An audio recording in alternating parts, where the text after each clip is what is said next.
Bueno, muy buenas tardes. Si les parece, vamos dando inicio. Primero, comentando que es una alegría enorme para nosotros estar acá, estar reunidos.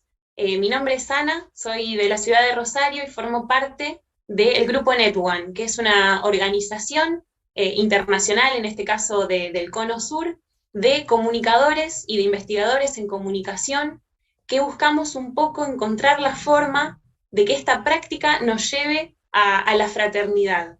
Cómo buscar y cómo usar estas herramientas que conocemos o descubrir nuevas herramientas de comunicación que nos lleven a la construcción eso, de una sociedad un poco más fraterna y por eso estamos trabajando bajo este lema de palabras de odio y palabras de paz. Pensamos a veces que esta búsqueda tiene un poco de contradicción con algunas propuestas cotidianas, entonces también lo planteamos de esta forma, ¿no? Como tal vez una caracterización, tal vez en oposición, a veces no. A veces tiene que ver solamente con potenciar, con conocer, con descubrir cosas que sí suceden, que son constructoras de paz. Es por eso que nos vinculamos con distintas organizaciones que trabajan también en este sentido y en este caso con la Fundación No Me Olvides, porque creemos que una herramienta muy importante son las experiencias de vida, compartirlas, conocerlas y que también nos impulsen a nosotros a hacerlas nuestras. En esta oportunidad estamos con Julio Aro, que es excombatiente de la Guerra de Malvinas y es presidente de la Fundación No Me Olvides. También estamos con Miguel Monforte, que él es realizador audiovisual y forma parte de esta misma fundación. Y también estamos con Virginia Urquizu, que es miembro del equipo argentino de antropología forense. Ellos tres nos van a estar acompañando, contándonos sus experiencias y vamos a empezar entonces con Julio. Queríamos, bueno, preguntarte, Julio, primero darte la bienvenida y preguntarte cómo es este inicio de la fundación, cómo a partir de una experiencia personal surge una propuesta para otros, para los demás. Bueno, primero déjame agradecerte por la invitación. Para nosotros es muy importante poder difundir todo lo que hacemos, porque aunque te parezca mentira, usted tiene un papel fundamental en todo esto. Necesitamos mucho más oídos, muchas más personas que se enteren de lo que se está realizando para poder compartir esta experiencia y de esa forma seguir buscando a nuestros compañeros que nos faltan, seguir buscando esa familia que aún hoy no encontramos. Es siempre el mensaje que uno a veces quiere dejar de esta búsqueda que va a ser incansable hasta el último día de nuestro suspiro. Nuestra querida fundación surge a partir de una cuestión personal. En el año 2008 yo intento ir a buscar a Julio, que había dejado en Malvinas en el 82. Siempre voy en búsqueda de ese Julio y llevo 16 viajes a Malvinas y todavía no traigo a ese Julio. Ese Julio creo que no va a volver nunca más. Pero en ese viaje, puntualmente en esa búsqueda, yo te puedo decir como profesor de educación física la cantidad de huesos que tenemos, pero no la cantidad de lágrimas que poseemos. Así que en esa semana no paré de llorar ni un minuto, pero a medida que lloraba me sentía la mochila mucho más liviana, mucho más tranquila.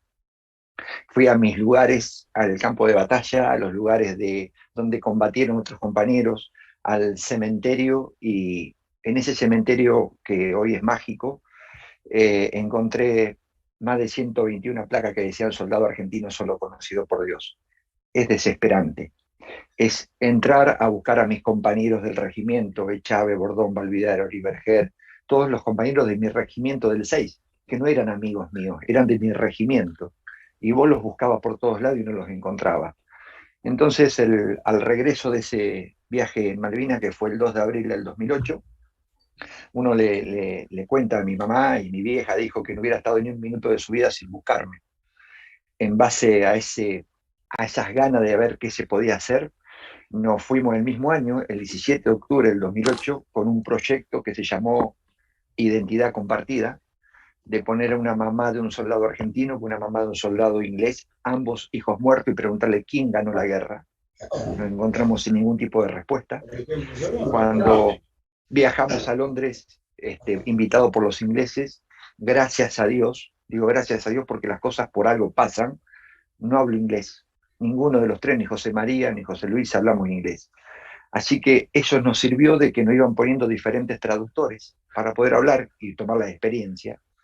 Y uno de esos traductores un día fue Jeffrey Cardoso, que cuando siempre terminaba diciendo que no entendía el cementerio, que esa placa de granito negra era horrible y que uno buscaba a los compañeros que habíamos enterrado en un lado y que no estaban ahí, Jeffrey a partir de ese momento se agarraba la pera y nos contó, nada, fue él que seguía el otro día, era traductor, y el otro día, y no nos contaba nada quién era, ni lo que había hecho.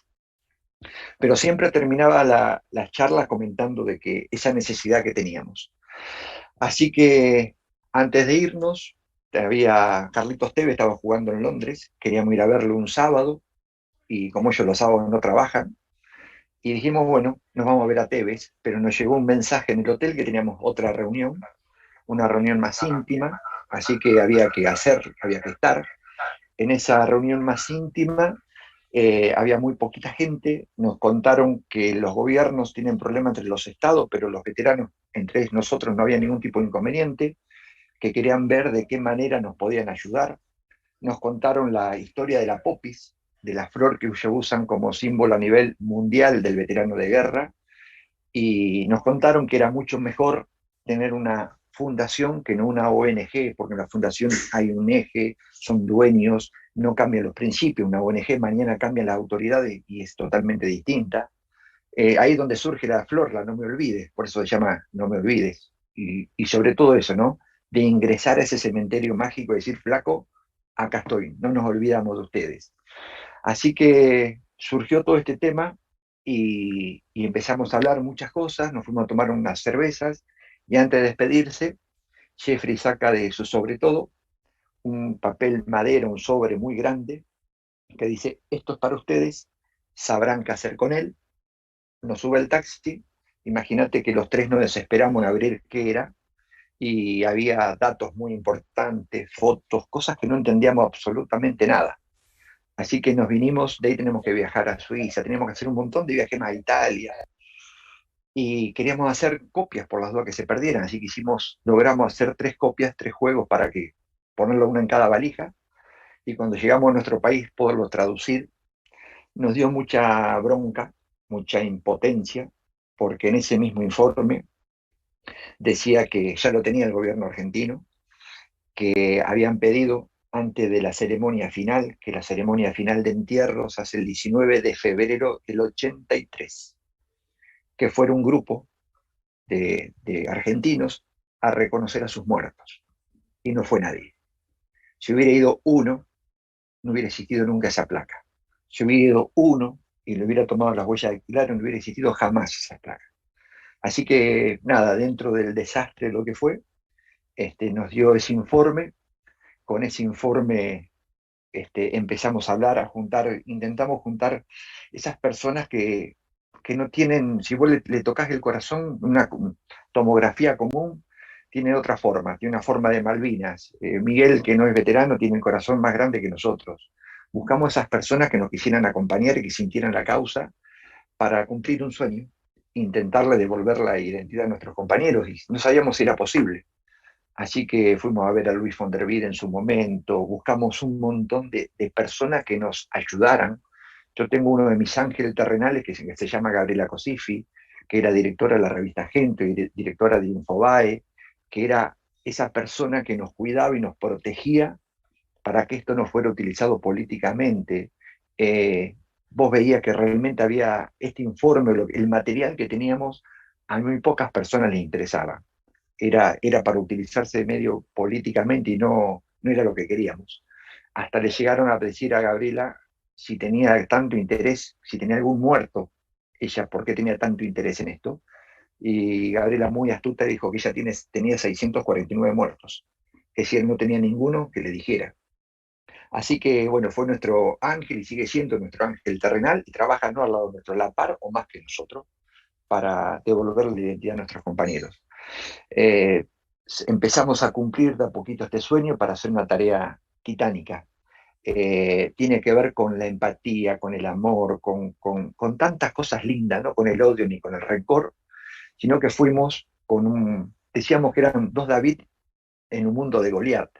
¿no? Ir casa por casa, pueblo por pueblo, buscando la familia, preguntándole a las madres, realmente a las madres si querían o no querían, que estaba la posibilidad, pero faltaban que los estados se pusieran de acuerdo. Y en ese marco de empezar a buscar, que se empezaran a filtrar información, había mucha gente que estaba en contra de este trabajo, estaba en contra de que esto se realizara. Hemos sorteado cientos de palos y obstáculos, pero teníamos la convicción de que la mamá quería, porque la primera madre que nos dijo que sí fue la mamá de Gabino Ruiz Díaz, Elma Peloso. En ese informe que Cardoso nos da, José María descubre unas letras y un número de documento, que esas letras y ese número de documento pertenecía a un soldado correntino llamado Gabino Ruiz Díaz, y que ese número de documentos generaba una pensión de guerra que la cobra todos los 27 de cada mes una señora que se llama Elma Peloso en el Banco de San Roque Corrientes. Así que el 27 de enero arrancamos para San Roque Corrientes, a llegar a la casa de Elma, para preguntarle a la mamá realmente si estaba de acuerdo o no. Y fue la mamá que nos dijo que sí. Fue ella la madre que impulsó a seguir buscando el resto de la familia. Así que es una de las formas de empezar a trabajar. Todo el trabajo previo que habíamos hecho no tuvo sentido porque hacemos firmar las planillas en nombre de la fundación. Llegar al Estado nos costó muchísimo, tuvo que intervenir otro inglés, como fue Roger Waters. Después formar un grupo, después un equipo, y hoy se forma parte de una familia que es maravillosa, de los cuales tienen mucho que ver Jeffrey Cardoso, Gabriela Cosifi, el equipo de antropología forense, eh, derechos humanos. Se formó un grupo que hoy somos parte de una familia muy linda, donde ya vas a hablar con Virginia. Yo los admiro y los respeto mucho, no solo por lo profesional, sino por los seres humanos que son. Virginia en particular, que conoce cientos de historias porque he ido casa por casa, los padres quedan con mucha paz, con mucha tranquilidad. Tiene esa empatía tan linda que nosotros siempre fue el diamante en bruto son los papás y los necesitábamos cuidar de la mejor manera posible. Así que cuando iba a Virginia, cualquiera del equipo, pero Virginia puntualmente, se sentían contenidos, se sentían que tenían la posibilidad, que por primera vez los escuchaban. El Estado estuvo ausente durante mucho tiempo. Y en la actualidad, por más allá que esté identificado, sigue estando ausente. Hay algunas preguntas clave y no tienen respuesta. Y a 40 años seguimos buscando a nuestros compañeros. A 40 años nos sigue faltando datos de familia.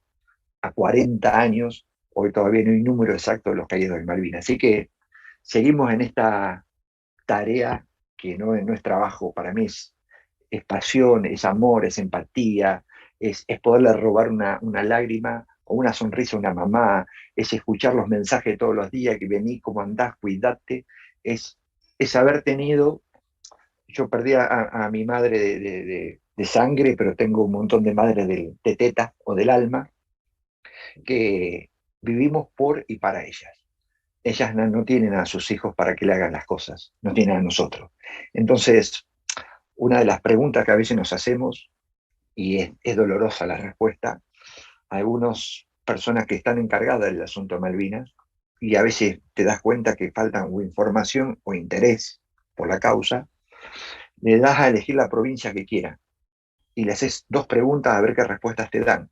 Entonces ahí sabes si tienen o no empatía con el prójimo. Por ejemplo, en la provincia de Chaco, por decirte algo, tenés 63 caídos. De los 63 caídos, que lo podés googlear, así que es una pregunta media fácil. Pero la pregunta más difícil es preguntarte de esos 63 caídos, ¿cuántos papás y cuántas mamás tenés vivos? Y no sabes. ¿Sabes cuánto hay? En Chaco, 6. En Jujuy, 3. Y te puedo decir provincia por provincia. ¿Y sabe qué? Nosotros hacemos 2.000 kilómetros para llevarle la insulina. Hacemos 2.000 kilómetros para llevarle la silla de rueda. Hacemos 2.000 kilómetros para llevarle lo que necesite. No lo echamos en cara, lo hacemos con mucho amor. Pero digo, qué lindo sería que el Estado, son 6 mamás en una provincia, 3 mamás en otra, 7 mamás en otra, yo hasta el peluquero a tu casa te llevo, porque sos mi reina, sos una madre que diste lo más preciado que tenés, un hijo a la patria. Entonces, ese es el trabajo de la fundación, es eso. Nosotros hacemos actividad en forma permanente, pero para recordarlos, para, para que nuestros compañeros nunca estén muertos, sino que sean inmortales. O fíjate que desde lo personal, cuando terminamos la charla y te preguntan qué película los podés aconsejar a que miren, Iluminados por el fuego, en la última batalla. No, no, no. Nosotros, desde lo personal, decimos que miren Coco. Sí, pero Coco es un dibujo animado. Sí, miren Coco. Coco es lo que a mí me identifica, porque ese personaje tan lindo que entra en el mundo de los muertos se da cuenta cuando las personas se mueren. Las personas se mueren cuando se olvidan de ellos. Mientras haya argentinos que no se olviden nunca lo que pasó en Malvinas, mis amigos, mis hermanos, nunca van a estar muertos. Van a ser siempre inmortales. Qué maravillosa es la labor que están haciendo y me interesa mucho esto que ustedes eligen como nombre de la fundación, este tema de la memoria y el olvido, ¿no? Pienso también, nosotros hablamos de discursos, de contar experiencias y cómo hace para vos en lo personal tu trabajo en la fundación, cómo transforma ese recuerdo, esa experiencia vivida de mucho dolor en algo que es amor para los demás. De qué manera cambia la forma que hoy tenés de contar tu experiencia en Malvinas gracias a todo este trabajo que venís haciendo hace tantos años en la fundación. Es porque es sanador. Cuando uno realiza estas actividades, que no es un trabajo, para mí es una pasión, es sanadora, te sentís más livianito de la mochila, más livianito del alma, poderle dejar un mensaje a los jóvenes, que vos escuchás, sí, porque los jóvenes son el futuro, sí, es cierto, son el futuro, pero hay que darle las herramientas ahora para que tengan ese futuro que se merecen. Como dice Jeffrey, nosotros, o en mi caso personal, seguramente cuando vos revisás mi historia, tengo muchas de mis páginas de mi historia manchadas, con bronca, con odio, con rencor. Esto me sirvió para ir sanando e ir curando. Los chicos, estos jóvenes, tienen la página en blanco, tienen que escribir su propia historia, entendiendo que si pensamos distinto, no somos malos, pensamos distinto. Siempre buscando esa forma. Mira, con el tema de estas charlas virtuales, a veces yo vivo en Mar del Plata frente al mar. Y para explicarle a los chicos, le das vuelta a la cámara y decís, chicos, si hay algo una persona que se está ahogando, ¿qué hacen? Le preguntan de qué partido político es, de qué cuadro de fútbol es, si es inglés, francés o alemán, o van a buscar a la persona. Bueno, vamos a rescatar a esa persona. Después tendremos nuestras diferencias, que no por eso sos mala, pensamos distinto. Es intentar eso, intentar no abandonar nunca un sueño. Siempre que uno no moleste los sueños, hay que luchar por ellos. No hay forma. Mira, la fundación lo que tiene es que lo difícil lo hace muy fácil. Y lo imposible que era esto, se hizo realidad. Así que seguimos en ese trabajo, en esta tarea cotidiana que hemos sacado, estamos aprendiendo a hablar distinto, no usamos la palabra batalla, no usamos la palabra odio, empezamos la empatía, el amor al prójimo, el transformar el dolor en amor. Y lo hemos aprendido de los padres. Si un padre, vos viste algún padre que cortara una ruta, que hiciera algo, lo único que quieren los papás es saber dónde estaban su hijo. Nada más ni nada menos que eso. No hay ni una mamá de las que estaban opuesta a este proyecto humanitario que siga opuesta. No, están felices. Le habían mentido, le habían llenado la cabeza con cosas que no son ciertas. Entonces, tiene una tranquilidad. Te podemos contar cientos de historias donde los padres están en paz. Los que se van en paz, sabiendo por fin en dónde descansa su hijo. Su hijo ya no es más un soldado argentino solo conocido por Dios. Ahora lo conocemos todo el mundo que visita las islas. Lo conoce. Es algo tan sanador. Mira, uno de los abrazos muy lindos que tuve, lo tuve con Virginia en las islas cuando fuimos a acompañar a la familia y sí, querido, lo logramos y seguimos por más, y de hecho seguimos por más, y trabajamos y seguimos por más, pero ser testigo de cómo la mamá llegaba y cómo la mamá se iba después de 3 horas. ya distinta en la cara, distinta en su forma de caminar, ser testigo de cómo se sentaba al lado de esa cruz, y cuando vos pasabas se levantaba como podía y te abrazaba y te decía gracias, de ser testigo, de ver cómo hablaba con él. Le decía, papá murió, pero tenés tres sobrinos. Es algo tan sanador, tan lindo, que vale la pena todo, absolutamente todo. Uno, una vez me hicieron una pregunta, ¿qué cambiaría de mi vida? ¿Qué haría de mi vida? ¿Qué haría distinto? ¿Sabes qué? Nada. Quiero vivir exactamente lo mismo. Lo único que sí le haría a mi vida, si pudiera, tuviera la varita mágica, es agregarle un minuto.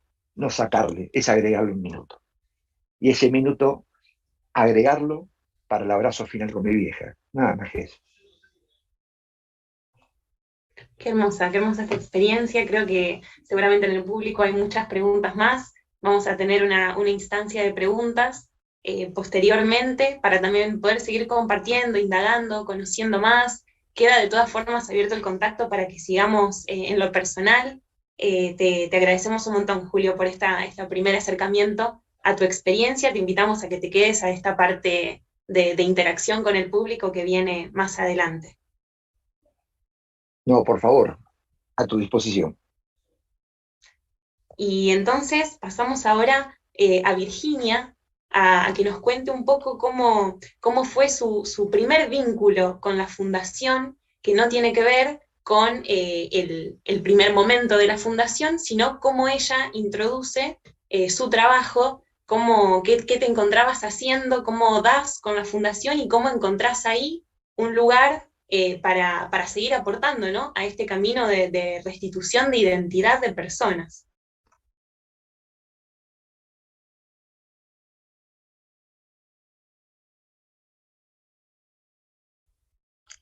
Ahí vamos, estábamos silenciados.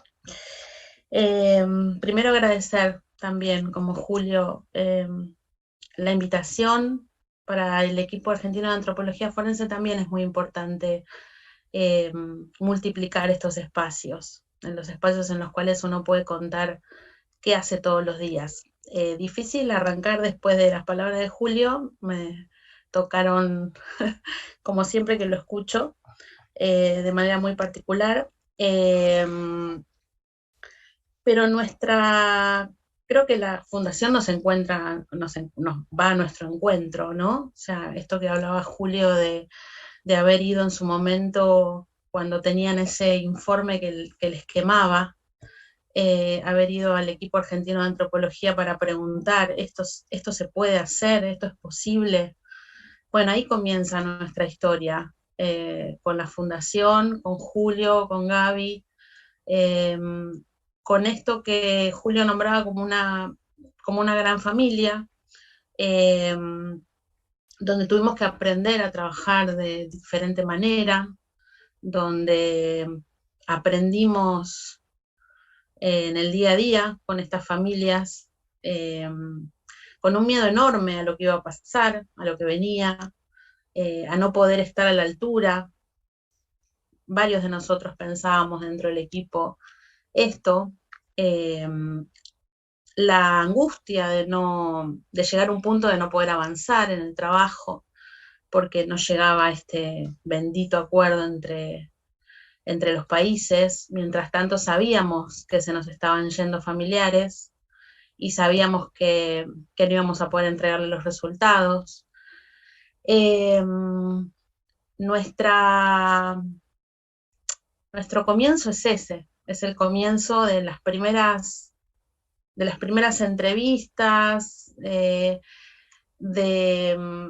familias que estaban felices de que esto pudiese llevarse a cabo, que con su enorme bondad uno les decía, miren que no sabemos si vamos a poder avanzar. No importa, no importa, no, era algo que no lo pensaban como un impedimento. Lo que ellos querían era poder dar su muestra para llegar a esa tan ansiada identificación.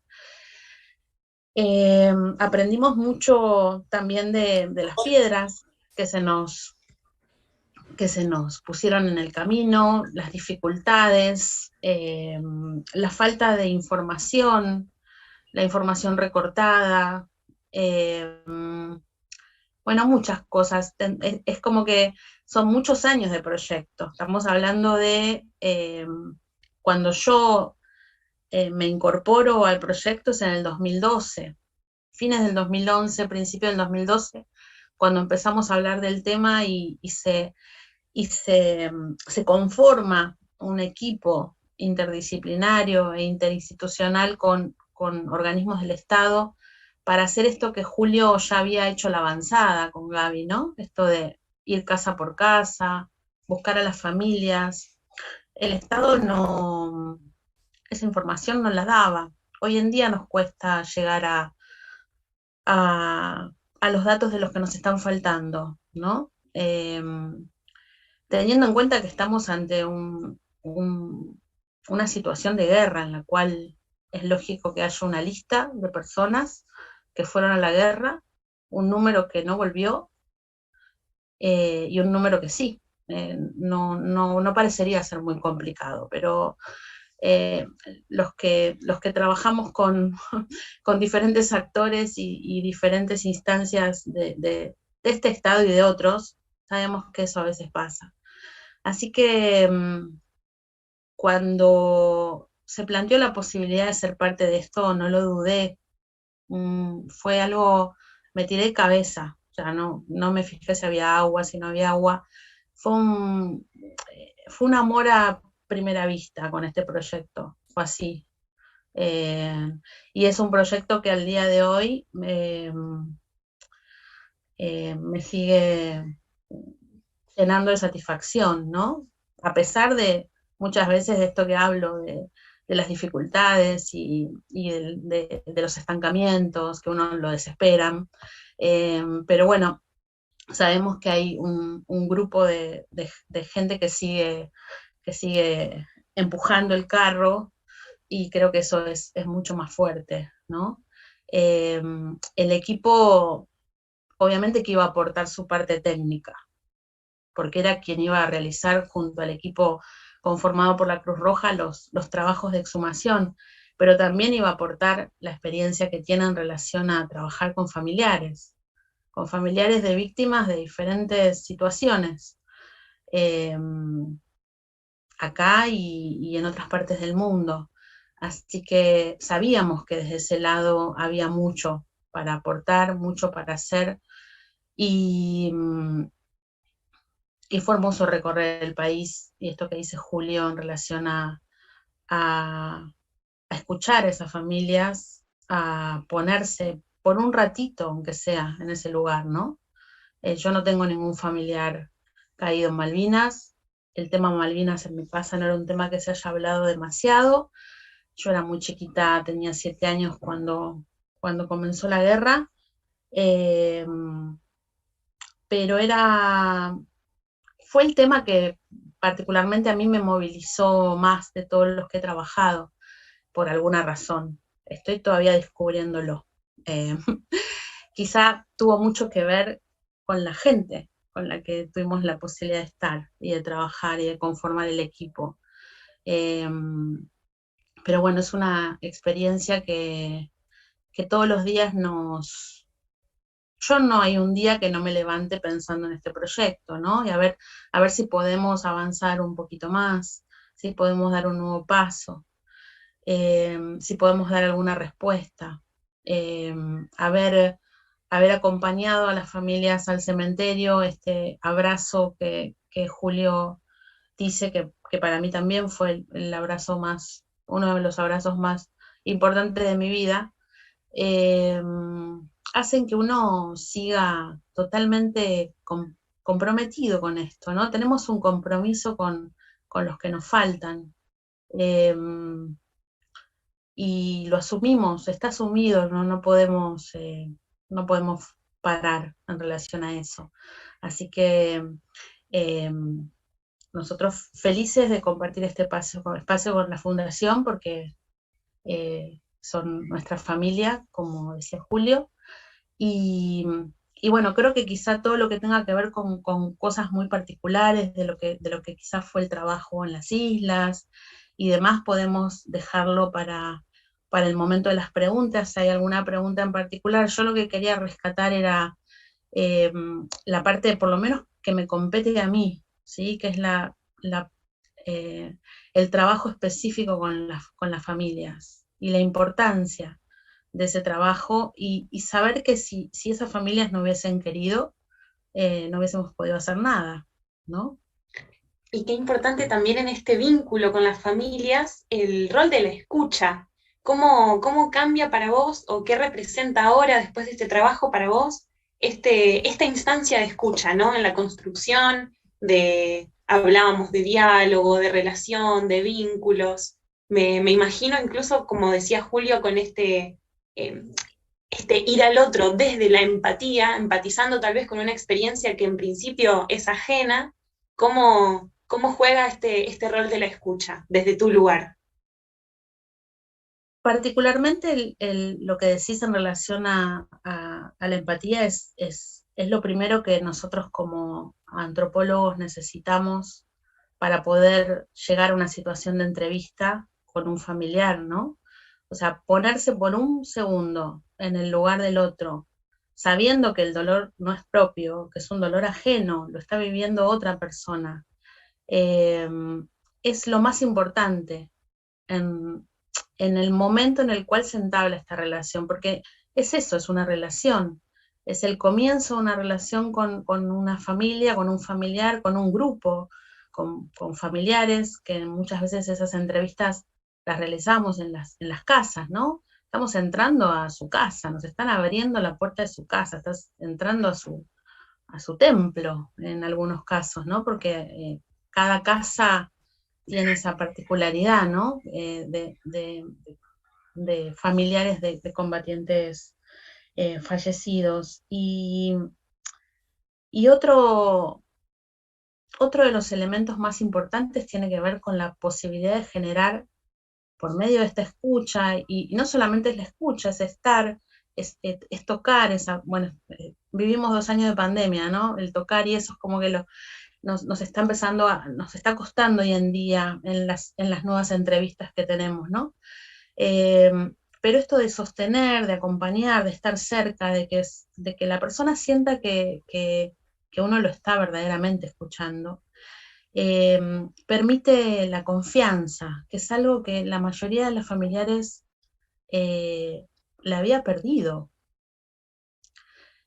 ¿Por qué? Por todo lo vivido, por la falta de respuestas, por haber ido a golpear una puerta y que la puerta no se abra, por la falta de reconocimiento, eh, por saber que esas familias tuvieron necesidades que nadie en tantos años desde el Estado las contempló, familias que necesitaban apoyo psicológico y no lo tuvieron. Uno no es un psicólogo, ¿no? En el momento de la entrevista, pero también teníamos que actuar de esa manera.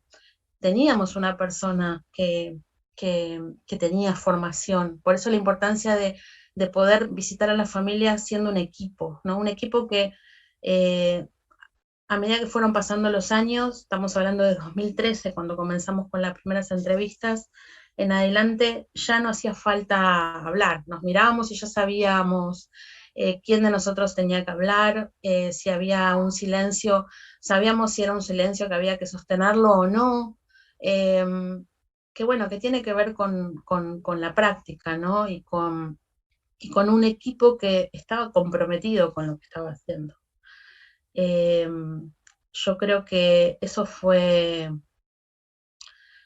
muy importante, haber tenido por lo menos el oído de una persona que pudiese ver si esa familia tenía alguna necesidad, que todas tenían alguna necesidad. No hablemos de lo material, hablemos de necesidades de todo tipo.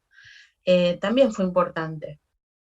Sabemos que hay cosas que no se hicieron bien al haber escuchado eso y que no se tomaron cartas en el asunto, pero existió ese momento y existió el momento en el cual la familia pudo decir todo lo que sentía, absolutamente todo.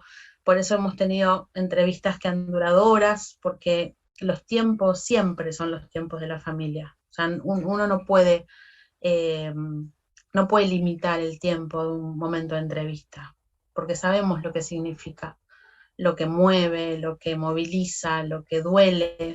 Eh, Así que bueno, eso.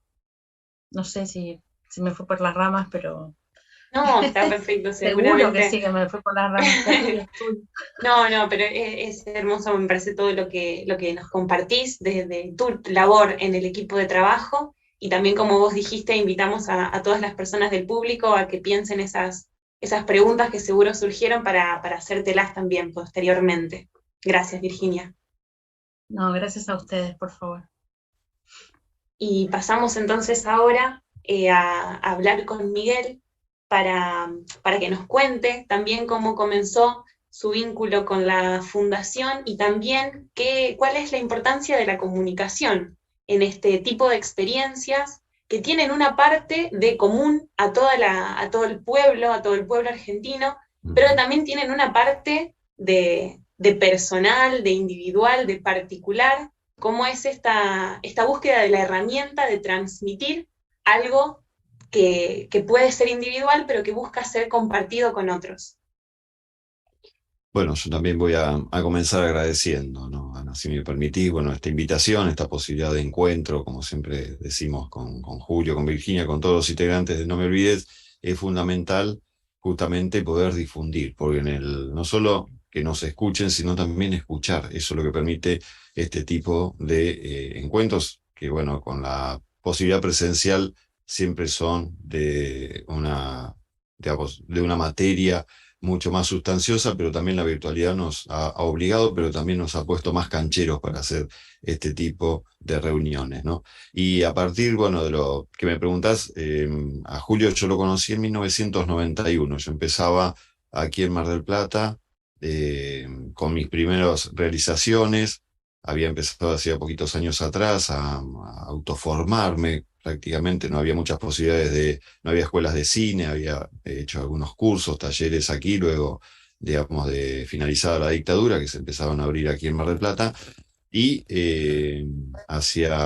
con motivo de los 10 años que se venían, los 10 años de Malvinas, junto con un amigo tuvimos la idea de empezar a investigar y a ver si podíamos hacer un documental. Bueno, en mi caso particular, eso nacía de hacer un deporte. Yo hacía atletismo y dentro del grupo de atletas había uno de los muchachos que era un poco más grande que yo, que había estado en Malvinas. Pero bueno, Quique era taciturno, no hablaba mucho y bueno, en un momento yo le propuse hacer la vida de él y él me dijo que no le interesaba hablar de su vida en particular. Aparte, estábamos en pleno proceso de desmalvinización. Son esas cosas que empieza a comprender uno también con la mirada a la distancia, ¿no? Entonces era muy difícil que ellos hablaran. Pero me invitó a las reuniones del Centro de Ex Soldados Combatientes que se había formado muy recientemente aquí en Mar del Plata, instancia también de la fuerza de algunos papás decaídos.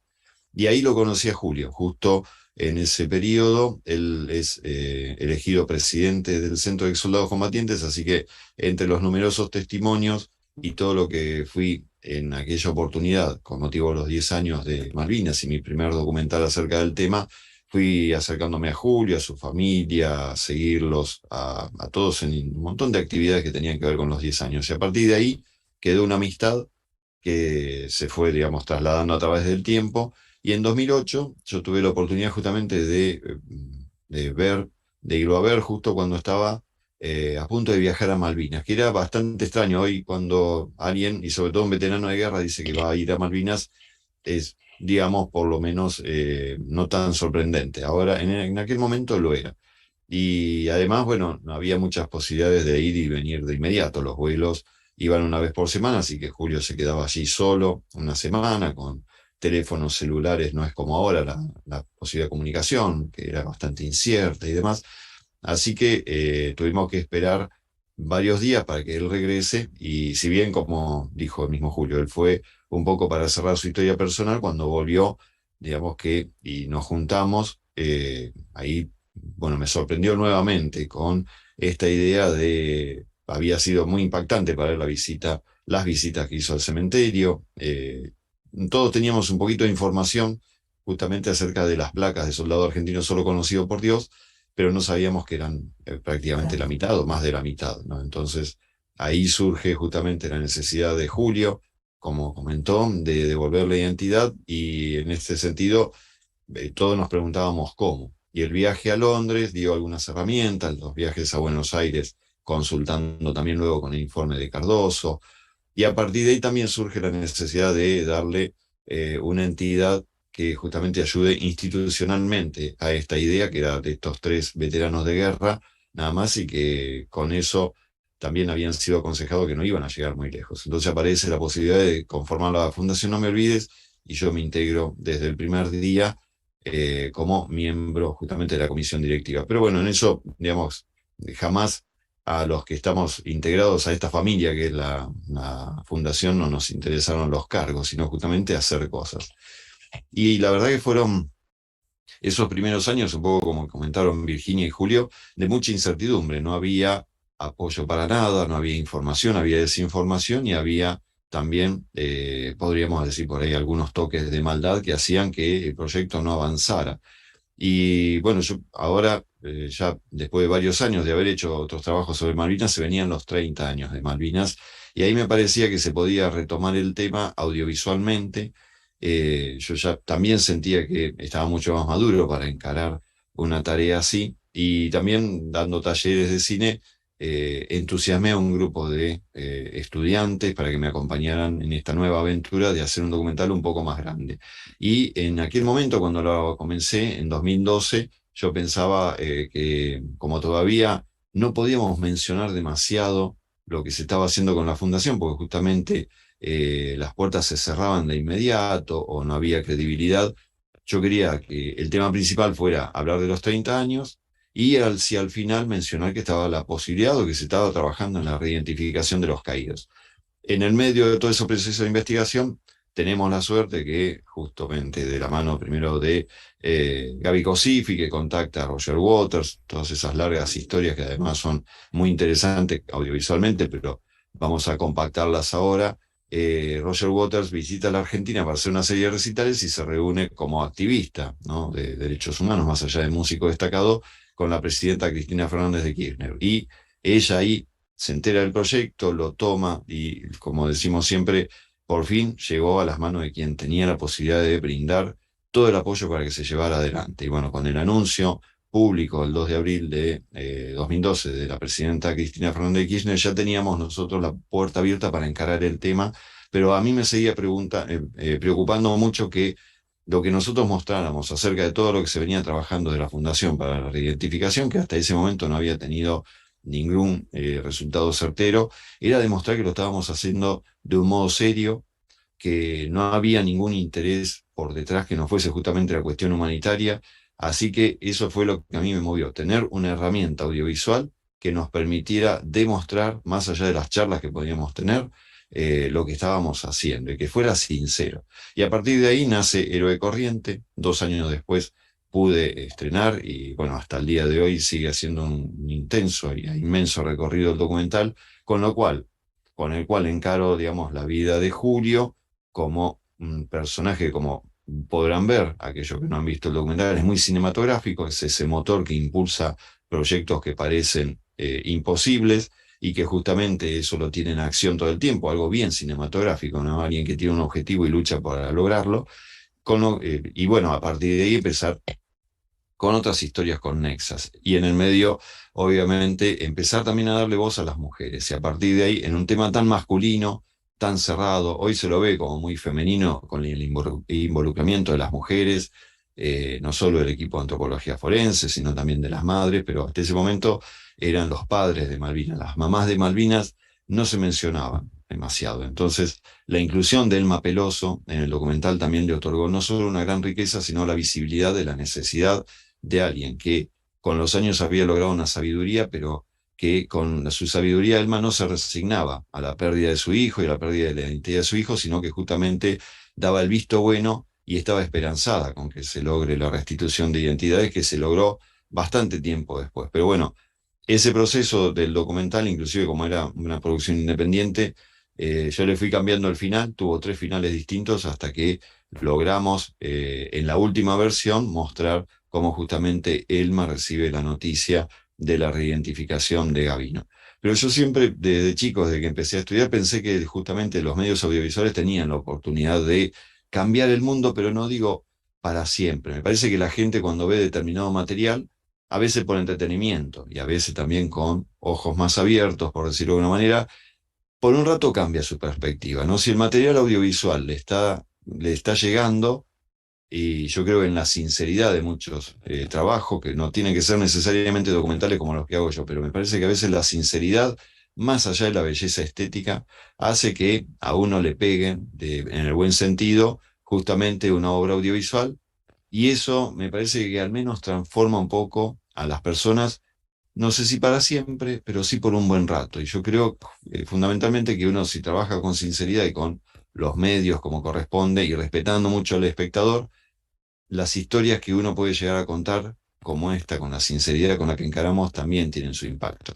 Y eso, bueno, me llevó a seguir trabajando y cuando llega la oportunidad, trabajamos mucho con la fundación, le empezamos a dar también justamente muchos toques a la comunicación que tenían que ver con, no trabajamos de movida, nosotros no trabajamos con el morbo, por decirlo de alguna manera, que era lo que vendía, y se hicieron muchas obras audiovisuales y también hay mucha literatura que trabajan desde la ficción o desde el documental, hablando sobre el horror de la guerra, que está bien, digamos, por cualquier punto de vista que se encare hablar de Malvinas, pero para nosotros el discurso era distinto, cómo a trabajar desde la resiliencia, la esperanza, cómo la transformación justamente del dolor era posible. Estábamos hablando permanentemente nosotros que ya Malvinas, en principio teníamos una perspectiva absolutamente distinta, porque para mucha gente Malvinas empieza en 1982 y nuestra relación con las islas es desde que nacemos como república, ¿no? Y antes que eso también. Entonces las Malvinas es un acontecimiento, es una causa nacional que para mí supera a la guerra. La guerra es una bisagra obviamente muy importante, pero también la tenemos que mirar justamente con perspectiva de futuro, como decimos con Julio, porque lo que queremos desde la fundación es que se logre la recuperación, pero nunca más por la violencia. Entonces ese es el gran mensaje para los jóvenes. Ahí, y para la gente, digamos, adulta también. A partir de ahí empezamos a decidir que había imágenes que no queríamos utilizar, que íbamos a utilizar otras imágenes que justamente no produjeran la vuelta traumática al pasado. Empezamos a entender, en la medida que también la fundación incorpora a familiares de caídos, a papás y mamás, cómo muchas obras no tienen en cuenta a los familiares. Entonces, cuando hay obras de teatro que se regodean en el morbo, y uno dice, no tenés idea del impacto tan feo que genera en un familiar de un caído mostrar eso, que lo vayan a ver, que lo vayan a consumir, que los inviten a ver determinado material que no los está respetando. Y para nosotros empezamos también a transformar, digamos, el medio audiovisual con obras ajenas, con videos cortos que fueran, como dice Julio, disparadores de una charla. No era necesariamente material que teníamos que producir nosotros en la fundación, sino cualquier otro video que pudiésemos trabajar, sobre todo con los jóvenes, como para abrir, como para tener ideas nuevas, y eso nos permitió justamente tener un horizonte mucho más amplio y inclusive, como decíamos, llegamos a los últimos años en los que a veces por error volvemos a decir palabras como combate, batalla, muerte, pero tratamos de ver cómo ponemos otras palabras en nuestras bocas, justamente evitamos las palabras de odio para tener otro tipo de mensaje. El mensaje va muy de la mano. Muchas veces decimos tengo un mensaje no violento, pero bueno, en el empleo de determinados recursos comunicativos nos damos cuenta que eso es solamente un deseo. A veces tenemos que hacer un trabajo muy profundo nosotros mismos para decir, bueno, comunico de otra forma. Y creo que con el tiempo en la fundación lo hemos logrado. Y también hemos logrado que mucha gente justamente se vuelque en contra, ¿no? Esto de no hablar más de un enemigo, sino justamente de amigos ingleses que nos ayudaron, molesta mucho, pero la verdad que es cierto. Hablar de gente que piensa distinto, pero que no los consideramos de enemigos, a veces molesta mucho. Parece que hay una necesidad enorme de estar peleando todo el tiempo. Y bueno, tratamos de ver cómo, decimos con Julio, no perdemos el tiempo en responder cosas que hacen un desgaste, que no llevan que no son conducentes a nada bueno, sino que seguimos avanzando, poniendo la mirada en los nuevos objetivos y a partir de ahí empezar a ver qué nuevas ideas y qué nuevas propuestas y cuánta gente nueva se suma a todo lo que estamos haciendo. Y pienso también en este trabajo de transformación discursiva, tal vez del cómo narrar esto, creo todos somos partícipes. Hay herramientas como, por ejemplo, el documental, que ayudan muchísimo, como vos decías, a este impacto que generan en los demás, en tanto como reciben esta experiencia. Pero también pienso qué momentos, qué prácticas, qué conductas podríamos hacer nosotros, tal vez espacios como este, para también ser colaboradores de esta narrativa distinta, ¿no? De tal vez una misma historia, pero contada desde otro punto de vista y que busca generar otra cosa en los demás. ¿Cómo podemos nosotros también colaborar en esta transformación discursiva? Eso es muy importante, Ana, porque como lo decíamos, nosotros no hubiésemos llegado a ningún lado sin los medios de comunicación y sin la gente que se sumaba y multiplicaba nuestro mensaje. Y que además nos, digamos, logró algo superador, que es que se pongan en acción. Eso nos sucede, aparecen los proyectos, aparecen las ideas, que no solo en Mar del Plata, en todo el país, de gente que quiere sumar, pero no lo hace simplemente diciendo cómo puedo apoyar a la fundación, mándenme información, me meto en la página. Empezaron a tener ideas propositivas, que era lo que nosotros buscábamos para hacer desde la fundación. Y empezamos a apoyar a gente que a veces ni conocemos personalmente, pero que dijeron, en nombre de la fundación podemos hacer tal cosa. Y en base a esa obra de bien que yo estoy realizando, que por ahí es humilde, pero que ayudo al hospital de mi pueblo, voy a los medios y empiezo a también de alguna manera derramar en el buen sentido, el mensaje de la fundación. Voy y hablo de Malvinas, pero desde otro lugar. Y la gente en eso empieza justamente a sumarse. Malvinas, que es un tema que nos atraviesa, digamos, en el sentido de que no hay ningún gobierno que en este sentido tenga más o menos méritos con Malvinas, si bien ahora gozamos de una malvinización, ¿no? Antes estábamos o padecieron mucho los veteranos de guerra y sus familiares la desmalvinización, el ocultamiento. Ahora todo eso, por suerte, pasó, pero también hay que seguir trabajando cotidianamente y me parece que es un tema que justamente nos une a todos y a partir de ahí nos puede poner a trabajar. Y a partir de justamente la difusión que se le pueda dar, hace que todo el mundo no solo cambie un poco su estructura mental, sino que diga, sí, y si en vez de hablar solo el 2 de abril, proponemos hacer una actividad fuera de esa fecha en los colegios, y hoy logramos que por ahí justamente estemos a mediados de octubre hablando de este tema, que no tenga que ser solo el 2 de abril o cercano al 2 de abril, que estemos seguramente originando alguna ida y vuelta de lo que se va a producir en la charla y que se enteren de alguna de las actividades que estamos llevando adelante y por ahí alguien me quiera replicar en su lugar. Y todo esto creo que es lo más rico, porque hemos logrado no quedarnos en el discurso del referente, que es el veterano de guerra, que hay que respetar, de hablar siempre de nuestros héroes, a los que no tenemos que olvidar, como dice Julio, de seguir reclamando nuestra soberanía. Eso es algo que tenemos que seguir haciendo y seguir luchando también en el buen sentido para que nuestros jóvenes empiecen a sentir que Malvinas no es un tema lejano, sino que es algo que les pertenece, las islas le pertenecen y también les va a pertenecer el derecho al reclamo, pero siempre desde una perspectiva de diálogo. Y eso creo que es lo que nos fue abriendo las puertas en todos los lugares. A veces esos diálogos no llegan a buen puerto. Esto hay que reconocerlo y bueno, se empieza a dialogar con otra persona, se terminan buenos términos en determinados lugares o se cierra la puerta para empezar un capítulo nuevo. Pero siempre me parece que trascendió todo a partir de la buena onda que tuvimos con los medios, ¿no? Eso también fue generando lo que a nosotros siempre decimos con Julio. Aparentemente hay medios grandes, medios chicos, medios que tienen más llegada. Para nosotros son todos iguales, porque esto mismo se lo diríamos a un medio que hoy puede llegar a 3 millones de personas.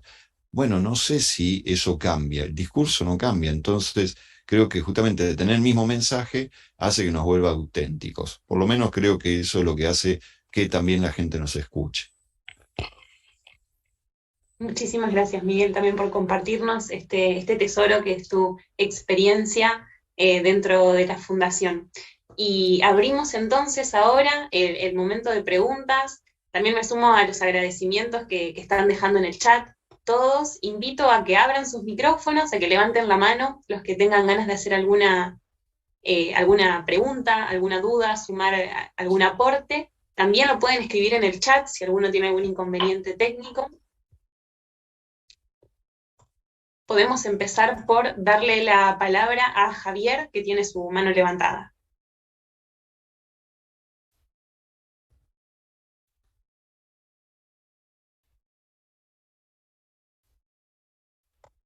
No sé, Javier, si tenés la posibilidad de abrir el micrófono o si no, dejar tu pregunta en el chat.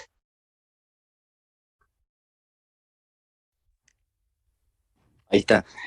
Si me pueden explicar la grieta que hay entre el excombatiente y los movilizados, porque los centros de veteranos están todos peleados, ¿viste? Sobre todo en los pueblos, están peleados, hay 2, 3 centros de veteranos, se mete la política en el medio, y el tema es que los movilizados siguen reclamando y ahí también hay una grieta. ¿Cómo se puede solucionar eso? Porque en los pueblos chicos todos se conocen, ¿viste? Pero es feísimo eso. ¿Cómo se puede solucionar rápidamente eso con la ley, que los reconozcan también a ellos? ¿Cómo le ven ustedes la solución?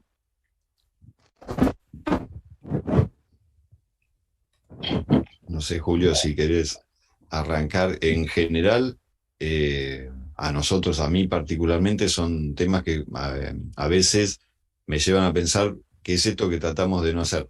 Pero bueno, como no soy veterano de guerra, a veces me permito justamente que esos temas que a mí me preocupan, no volcar una opinión, porque además me ha pasado justamente que lo que uno en palabras pone a veces me sale mucho mejor audiovisualmente, ¿no? Y esto de entender que hay muchos intereses distintos, que tenemos un país tan grande y que justamente la cantidad de información que a veces se centraliza desde Buenos Aires no es la misma, y respeto mucho la cultura justamente de cada una de las provincias, de los lugares. Ahí empiezo a hacer agua, porque a mí lo que me llevó justamente a entender mucho mejor Malvinas es salir del corset de Mar del Plata, por decirlo de alguna manera, porque es una ciudad muy importante en el tema Malvinas, pero cuando empecé a tener una mirada más nacional, ahí empecé a ganar una riqueza, pero que todavía a mí particularmente no me permite opinar de determinadas cosas porque son muy sensibles, eso lo sé, y justamente he aprendido que el no ser veterano de guerra también me lleva a que pueda participar sobre Malvinas desde otro punto de vista, pero por ahí con esas cosas no meter. Yo le voy a reflotar algo con lo que dice Miguel. Para lo que hace la Fundación es dentro de la ley todo, fuera de la ley nada. No somos quien para decir quién es o quién no es. Hoy hay una ley que dice quién es veterano, aquel que estuvo dentro de la zona de Malvinas o en la zona de exclusión. Yo no soy quien para decirles quién es o quién no es. O sea que si hay gente que está reclamando ser veterano y no está reconocido, es el Estado o es la ley la que tiene que cambiar la forma de oponer. Jamás tendría problema con nadie. Lo que sí son experiencias totalmente distintas, ni mejores ni peores, son distintas. Entonces, para eso tiene que ocurrir a quien arma la ley. Nosotros buscamos la parte humana, no somos quien armamos la ley.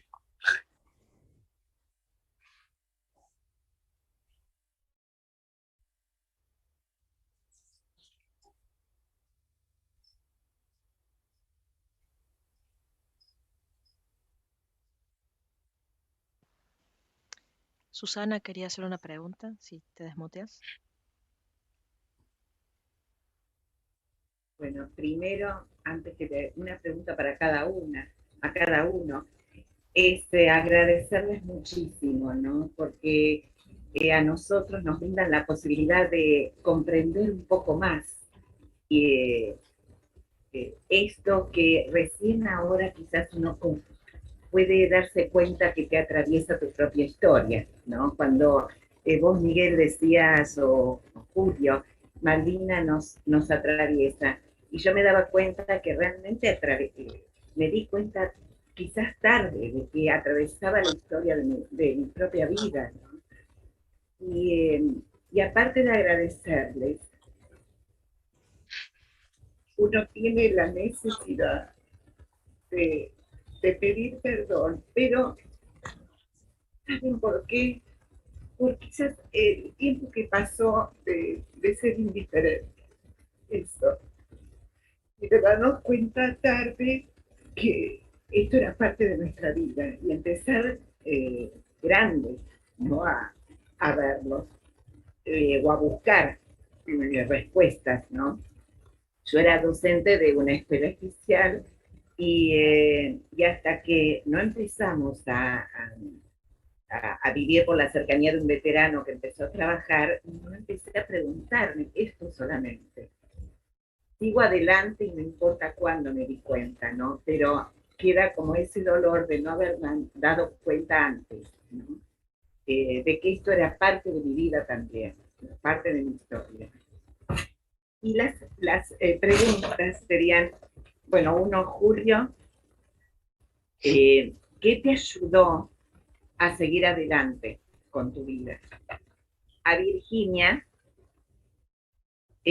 ¿cuánto tiempo pasó hasta que se dio ese permiso legal de empezar a trabajar? ¿Y cómo fue el trabajo en las islas del equipo forense, ¿no? Allá, ¿no? Si tuvieron la ayuda de otros profesionales allá y Miguel, si se puede ver el documental y cómo se llama, y qué cambió en vos después de o mientras hacías el documental. Yo te voy a arrancar primero agradeciéndote que nunca es tarde para entender lo que a uno le pasa. No, no es una cuestión de tiempo, una cuestión de sentirlo. Y que nosotros hoy con esta charla hayamos puesto una gotita, un granito de arena en tu corazón, es misión cumplida. Es lo más lindo que nos puede pasar, de eso nos alimentamos. Mi vehículo no usa nafta, mi vehículo hoy usa un abrazo de una mamá, un gracias hijo, de eso cargo el tanque de la camioneta. Y de esa misma forma cargo mi corazón. Es la única manera que tenés de seguir para adelante, de pensar en esa madre. Si me hubiera tocado quedarme en las islas, me hubiera encantado del lugar que uno lo esté mirando, que alguno de mis compañeros hubiera estado al lado de mi mamá. Me hubiera encantado. Entonces, es esa la misión, intentar desde el lugar donde esté, el que quiera creer en lo que quiera creer, que sepa que nos estamos encargados de lo más lindo, lo más preciado, o el eje fundamental que tiene este proyecto, que es la madre. Yo te puedo contar un montón de historias o de experiencias que hemos vivido. Una de esas con Virginia a mí me llamó la atención. Fue tremendo, que te lo tiene que contar ella, que es más lindo, más productivo, pero de la familia Verdún, que nos fuimos a notificarla antes de llegar a lo de Elma, una familia que no sabe ni leer ni escribir, uno de los hermanos, y ellos llevaban toda su planilla para entregarle de todo el informe. Y el hermano que se sienta al lado mío, que empieza a mojar los dedos y dice, cuando ve una foto, dice, este sí era mi hermano, no sabe leer. Y digo, ¿cómo sabes que es tu hermano? Y porque le faltaban las dos paletas, ve que acá. Y la llamó a Virginia y decía, ante mortem, faltaban las piezas dentarias. Digo, es tan lindo, tan gratificante cuando uno es testigo y protagonista de eso, que te estás devolviendo nada más, nada menos que la esperanza de esa familia. Esa familia Verdún, el papá, cuando lo fuimos a ver al medio del campo por primera vez, que estaba enloquecido, que quería saber, él dijo de que sabía de nuestra presencia que íbamos a ir a su casa. Digo, pero ¿cómo que sabía? Si para entrar al campo era, dice, porque había unos pajaritos, no sé cómo se llama, que se peleaban entre ellos, y dice, cuando esos pajaritos gritan tanto es porque viene visita y buena, no cualquier visita. Así que, digo, cuando uno dice que si hay personas ricas en el país, acá somos nosotros. No desde lo económico, sino de lo sentimental. Es impresionante, no se puede transmitir o decir lo que a uno le pasa. Cuando te abraza una mamá, cuando le robas una sonrisa, cuando le robas una lágrima, cuando le robas un gracia, cuando la abrazás, es inexplicable. Por eso nunca bajaremos los brazos y siempre a veces decimos que el día que uno no esté más, el día que me tengan que enterrar, que ayuden a mi hija a enterrarme distinto, que me pongan un cajón más grande que los demás, porque quiero que me entierren así, con los brazos estirados, porque eso cuando te miren va a decir, ni siquiera muerto el guacho baja los brazos, ni siquiera muerto bajamos los brazos por nuestros compañeros.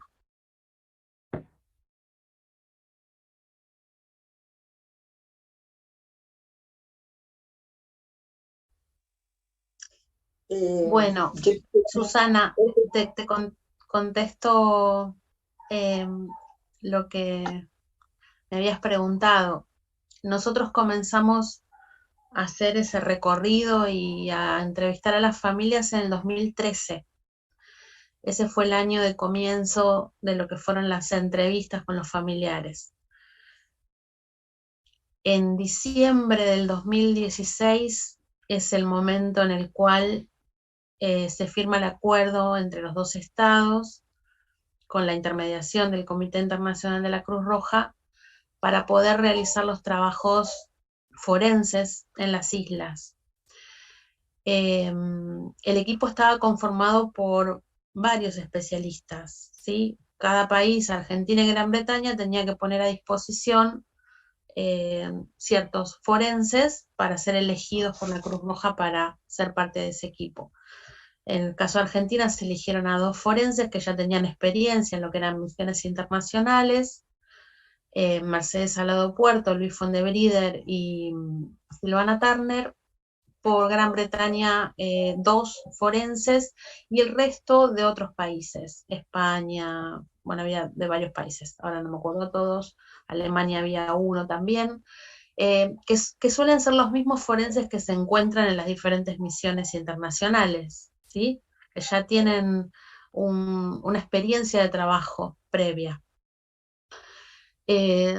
Obviamente que se fue con un plan de trabajo, sabiendo que eso iba a llevar unos meses, de mayo a agosto, mayo, junio, julio, agosto, sí, de mayo a agosto fue el tiempo que se estuvo en las islas, estamos hablando de 2017, ¿sí?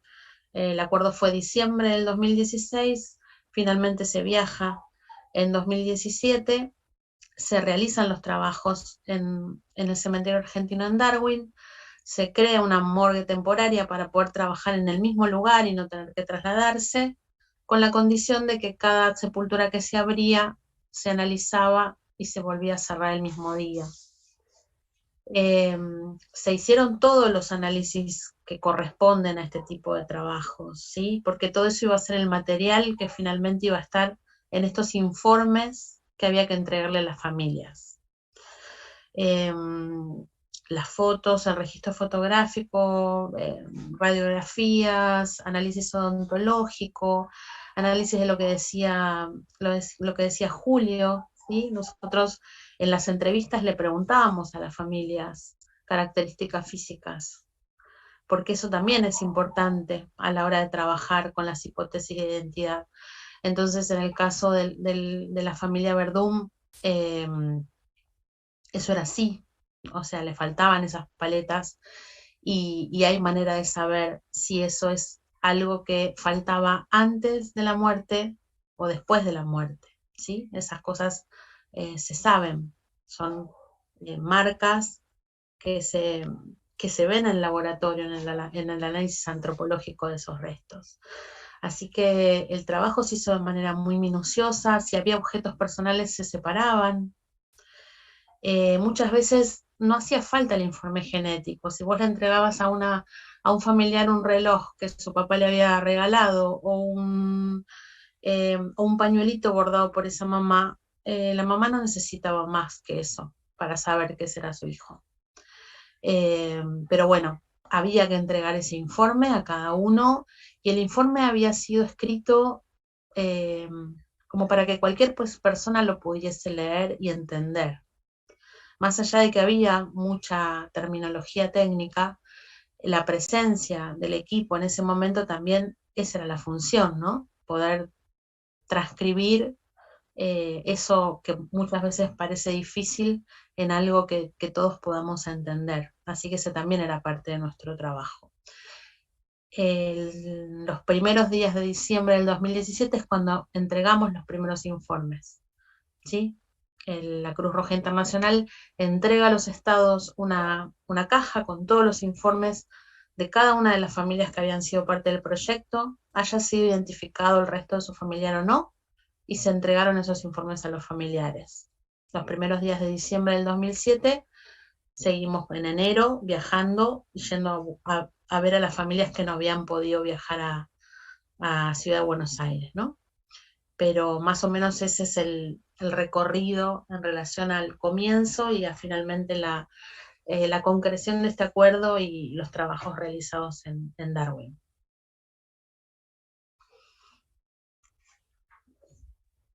Bueno, simplemente igual ya está en el chat. El documental, Susana, se llama...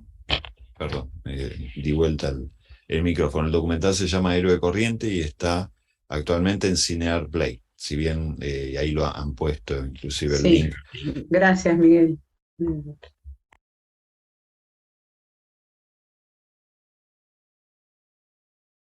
Miguel, se te cerró el micrófono. Abrilo, esto último no te escuchamos.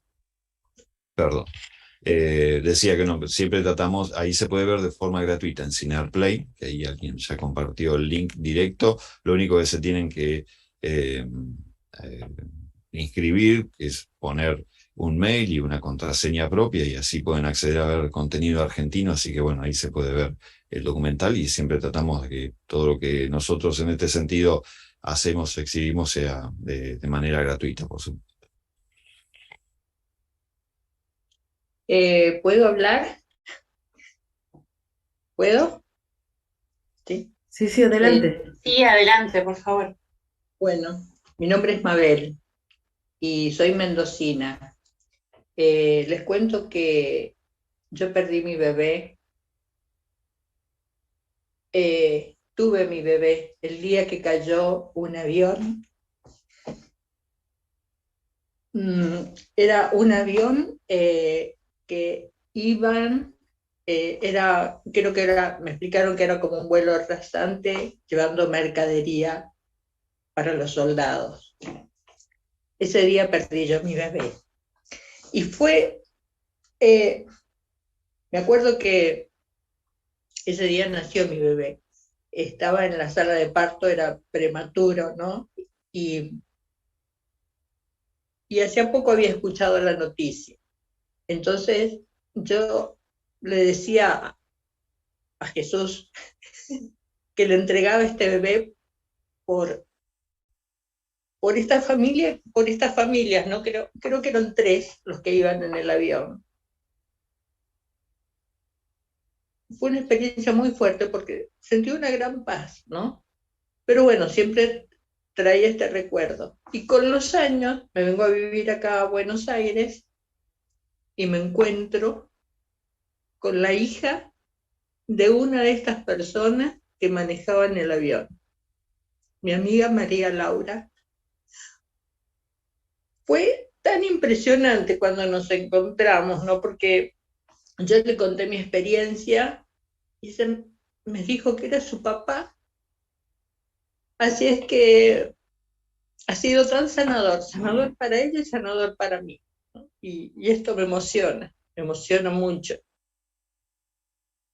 Así es que bueno, esto quería donarles.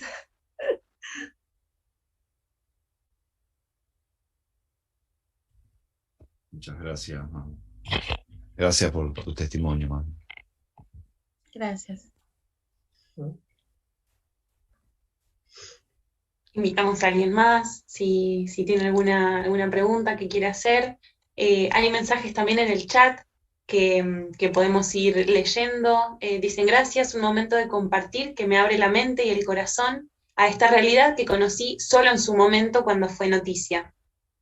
También Elisa Vidal, que nos cuenta, nos dice muchas gracias, este efecto sanador del que hablaron me pareció riquísimo. Y la mención de Coco es justamente el rescate de la memoria para lograr el encuentro. Muchas gracias, Julio, Virginia, Miguel, abrazos desde Trenquelauquen. Y Laura Díaz nos dice gracias por la transparencia y el compromiso. Me llevo estos conceptos de vida de que hablaron y viven. Empatía, palabras de paz, transformar el dolor en amor. Es sanador. Muchas gracias por sus testimonios y por trabajar en generar esperanza y no dolor. Después, María Nieves escribe, admirable trabajo han hecho, cómo del mal puede surgir el bien. Felicitaciones. Y Nancy escribe, gracias Julio, Virginia y Miguel, admirable el trabajo profesional y humano que hacen en transformar el dolor en amor.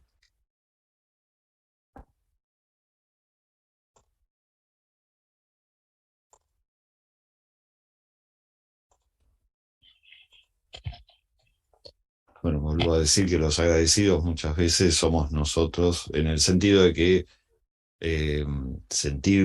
hay, como decimos, una gran familia que nos acompaña, en la cual estamos todos de acuerdo, que es la gran familia de No Me Olvides, por decirlo de algún modo, pero también cuando salimos de ese círculo y ver, bueno, todas estas reacciones a nosotros nos hace muy bien porque entendemos que hay que continuar, ¿no? Y es esto, no bajar los brazos, como dice Julio, pero sobre todo entendiendo también que hay nuevas miradas posibles, y eso es lo que queremos, ¿no? La transformación parece una palabra lejana, ¿no? Tan lejana como las islas, pero creo que está en nosotros. Sentir Malvinas no tiene que ver con pensar en unas islas lejanas, sino en un sentimiento que es propio, que está dentro del pecho, que no es Malvinas solo, ¿no? Son muchas cosas más. Y en el caso justamente de estar compartiendo, tiene que ver con eso, con sentir que no hay una admiración que tiene que ser lejana, sino que uno mismo puede admirarse a sí mismo de lo que puede llegar a lograr cuando se pone en marcha, en movimiento. Y que eso en el cine es fundamental, ¿no? El personaje que está estático aburre, y las historias buenas son las que tienen mucho movimiento. Bueno, en el caso nuestro lo hemos trasladado a la vida personal, siempre siguiendo a la locomotora esta del loco de Julio, que va, no para, ¿no? En un momento puso a 200 kilómetros subida, y ahí vamos los demás tratando de ver si podemos seguirle el tranco. Pero bueno, no nos ha ido nada mal en esta experiencia. La verdad, realmente ha hecho que, en mi caso particular, más allá de todo lo que uno tiene, lo que ha construido la familia, pero bueno, encuentre un sentido distinto también a la vida, ¿no? Decir, bueno, vale la pena hacer cosas porque no vamos a esperar un reconocimiento, pero sí entender que si hay tanta necesidad, hay que estar presente y acompañar, por lo menos, y cuando, por lo menos hacer el intento. Y a partir de ahí surgen siempre muchas cosas en colaboración. Cuando uno está en movimiento, genera una sinergia hermosa y las cosas suceden, eso sin duda.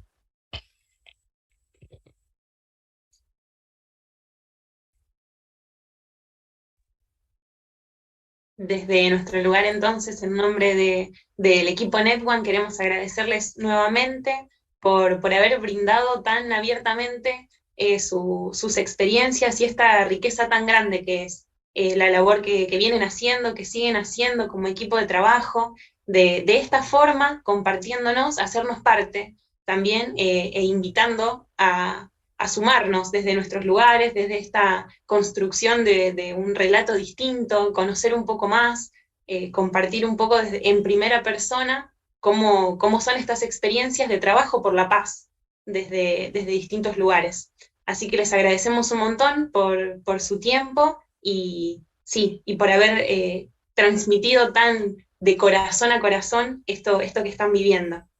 Sí, Virginia, ¿querés comentarnos algo? Y en relación a una pregunta de Isabel que dice cómo se puede seguir ayudando o colaborando a la causa para no perderla, por ejemplo, generando estos espacios, dando a conocer el trabajo, hablando, contando, compartiendo lo que hoy escucharon.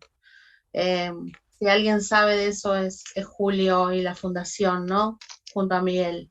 Así que esa sería la manera de ayudar a que esta causa no quede sin terminar, ¿no? Sin un final feliz para todos. Así es. Mira, yo te voy a agregar algo. Como dice Virginia, a veces el solo hecho de entrar o a la página, de poder replicar lo que escucharon, de saber, porque estamos buscando a un compañero de colegio, a un primo, un amigo, a un vecino, alguien que sepa de algún compañero que todavía no regresó, que sepa dónde vivía, cómo era el apellido de la mamá, toda esa información que tendría que estar, que no está, que por eso es un trabajo artesanal, eso nos sirve a todo. Y es muy fácil, uno entrando a la página de la fundación, hay dos botones, uno le podés me gusta o compartir la nota. Seguramente los contactos de ustedes no son los mismos que los nuestros, y por eso seguimos generando actividades en forma permanente para que esto se siga difundiendo. De una manera distinta, no sé si mejor o peor, sí que es distinta. Tal vez el día 21 tengamos, ahora el viernes, alguna noticia más fresquita de otras actividades que estamos realizando, de los cuales el equipo de antropología forense junto con la curia tenemos programado ya un árbol para ellos, que ellos tampoco saben, se están enterando ahora, si es que nos dan el espacio, porque queremos hacer la réplica del cementerio de Darwin en Mar del Plata, en un espacio donde en vez de cruces va a haber plantas, donde los colegios primarios y secundarios y jardines van a estar encargados del cuidado, del regado, del podado, donde el quien lo va a plantar no va a saber ni siquiera el nombre de quién es, hasta el día de la inauguración, que va a tener su placa como corresponde, donde va a estar la cruz principal, donde van a estar las personas más importantes involucradas del proyecto, como es la iglesia, el equipo de antropología forense, plantando ese árbol único, distinto, que va a ser lo que implicaría la cruz principal. Involucrar a un montón de personas. Ustedes, quien quiera venir a plantar el árbol, lo van a poder hacer. Así que tiene que ver con esto, con difundir lo que se está haciendo, con decir, ¿y por qué lo hacen? Y seguimos buscando, y seguimos buscando. Alguno va a padrinar esas 6 placas que hoy nos faltan todavía, que dicen soldado argentino solo conocido por Dios. Ojalá esas placas ya le vayamos sacando esos nombres horribles para poner el nombre y apellido como corresponde. Así que, en nombre de la Fundación, gracias por el espacio. Escuchar, bueno, a Miguel lo escucho siempre, pero escuchar a Virginia, sus palabras, vuelvo a repetir, no por lo que sabe, sino por lo que transmite paz. Y esa paz es la que se necesita, esa paz que transmite con sus palabras es la que necesitaban los padres. Por eso la quieren y la adoran, que no te imaginas cómo. Hablas de Virginia le hablas mal de los papás de Virginia y se enojan, porque es como es ella, es un ángel. Así que gracias por compartir y por estar y por ser parte de esto, Virginia. Públicamente uno a veces tenía que hacer este tipo de declaraciones de corazón a corazón, ¿no? Porque es muy lindo ver de qué manera cuando se va el equipo de antropología, y en especial Virginia, volvés a la casa y ves cómo están. Los padres están felices, contentos, amorosos, la extrañan, la buscan, y eso te llena el alma, es gratificante.